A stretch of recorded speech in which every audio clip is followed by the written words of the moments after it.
Oh hey there, are you looking for a gaming laptop? The GTX 970 is a pretty popular video card. In fact, it's the #1 most popular card on the Steam hardware survey. I've got one in my system at home, and most of the guys here have one as well.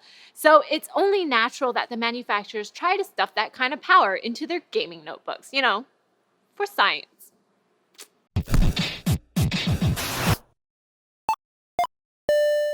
In this video, we'll be taking a look at the MSI GS series of gaming notebooks.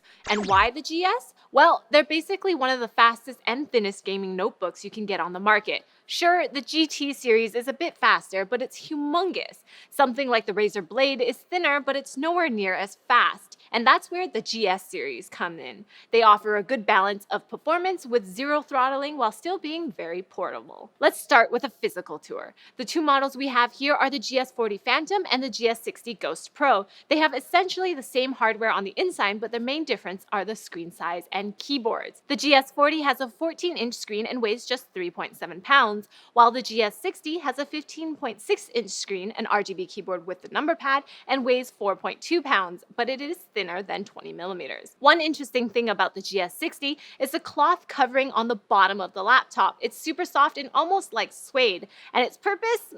It's actually to prevent the laptop from slipping off your lap. I kid you not, it really helps, and I actually really like it. But it's not gonna work some magic and stick to you, but it's gonna help by adding a little bit of resistance. And like most MSI gaming laptops, they feature SteelSeries keyboards. And the GS60 comes with an RGB keyboard with the typical RGB effects like wave, audio, breathing, and of course custom zone settings. No big complaints on the layout of the keyboard. All keys were normally spaced out, and it has full-size shift, enter, and everything was in the right place.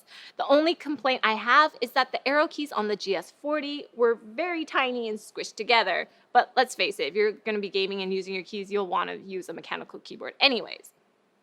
GT80 Titan.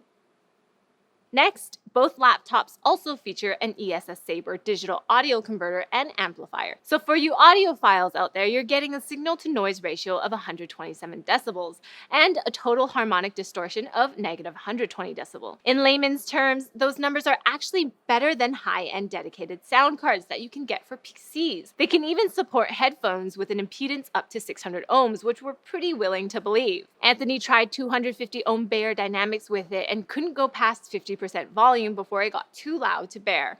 We know volume isn't everything, but that's a discussion for another video. You get two USB 3.0 ports, so if you're using this for video editing or like to charge things through the laptop, you'll definitely need a USB hub. They also both feature one USB 3.1 Type-C, full-size SD card slot, Ethernet port, HDMI 1.4 port, and a mini display port. Now let's jump inside. They've both got the latest 6th generation Intel i7 6700HQ processor, 16 gigs of DDR4 memory, an NVMe PCIe SSD, killer NIC networking, and a GTX 970M for graphics. For the display, they're both IPS 1080p panels with anti-glare matte coatings. The Surface does do a good job of reducing reflections while still providing a very sharp image. We measured the GS40 with the Spider 4 Elite calibrator and got a 99% accurate sRGB color rating. The GS60 even comes with an available 4K display, which is pretty impressive from a technological standpoint. It's pretty good for something like video editing, but for the most part, a bit unnecessary for such a small screen size.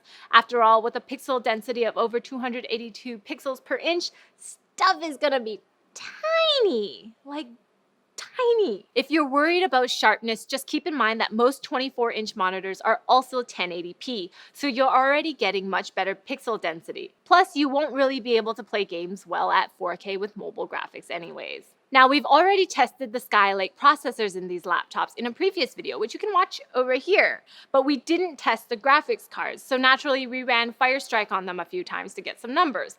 Even after 30 minutes of repeated benching, we only hit a maximum of 67 degrees Celsius and stayed at a GPU-boosted 1038 MHz. Absolutely zero throttling. Oh, and we got an average score of 6,556. We were curious about the heat, so we took some shots with our thermal camera. It's interesting to see how MSI doesn't use the wrist rest area as passive heat sinks, unlike some notebooks out there. You can clearly see the two main heat exhausts out the back and one on the side, which is kind of neat. Now, we tested these as our workstations for CES 2016, and they were absolutely rock solid. They booted up fast, never crashed, and rendered our 4K videos on NCX TV in just under an hour. There were, however, a few drawbacks. On the GS40, the power plug is sandwiched in between the network port and the USB plug, so if you got both of them plugged in, the 90-degree power cable just kind of awkwardly sits on top of it.